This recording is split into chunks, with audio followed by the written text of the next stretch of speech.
देश भर की संस्कृति और कला को दर्शाते सूरजकुंड अंतर्राष्ट्रीय मेले की शुरुआत शनिवार को हो गई। देश में हस्तशिल्प और हस्तकरघा के जरिए कला को बढ़ावा देने के मकसद से सूरजकुंड मेले की शुरुआत 1987 में हुई थी, जो आज तक जारी है। 28वें सूरजकुंड मेले का उद्घाटन हरियाणा के मुख्यमंत्री भूपेंद्र सिंह हुड्डा ने किया और कहा कि मेले का मकसद सिर्फ कला का मुजाहरा ही नहीं, बल्कि हस्तशिल्पकारों और दूसरे कारीगरों को आर्थिक रूप से मजबूती देना भी है। का आयोजन सूरजकुंड मेला प्राधिकरण और हरियाणा पर्यटन द्वारा कारीगरों को एक ऐसा मंच उपलब्ध कराने का अनूठा प्रयास है, जिससे मेले में भाग लेने वाले कारीगरों को अपने शिल्प उत्पादों को बिना बिचौलिए के सीधे खरीदार को बेचने का एक अवसर प्रदान होता है। सूरजकुंड मेले में इस बार कुल 20 देश इसका हिस्सा बनेंगे। इस साल सूरजकुंड मेले में सहयोगी देश की भूमिका श्रीलंका निभा रहा है, जिसमें श्रीलंका के खान पान से लेकर पहनावे तक श्रीलंका की संस्कृति की पूरी झलक देखने को मिलेगी।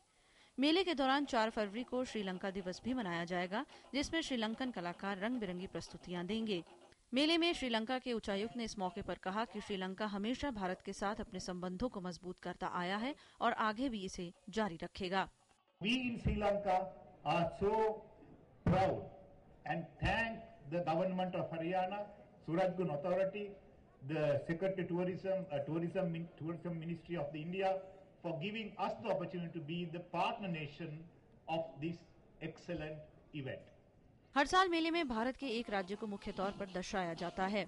12 साल के लंबे अंतराल के बाद इस साल गोवा दूसरी बार सूरजकुंड मेले का मुख्य राज्य होगा, जिसमें गोवा की खूबसूरत संस्कृति को दर्शाया जाएगा। इसके अलावा मेले में दूसरे राज्यों की कला, फिर चाहे व्यंजन हो, हस्तशिल्प हो, पहनावा हो, सभी को एक ही मंच पर देखने का लुत्फ उठाया जा सकता है। सूरजकुंड अंतर्राष्ट्रीय मेले का हिस्सा बनने के लिए आप ऑनलाइन www.haryanatourism.gov.in पर अपनी टिकट बुक करा सकते हैं।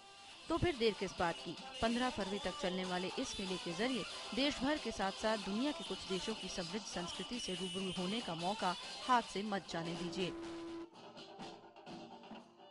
Jyotika Grover, DD News, Delhi.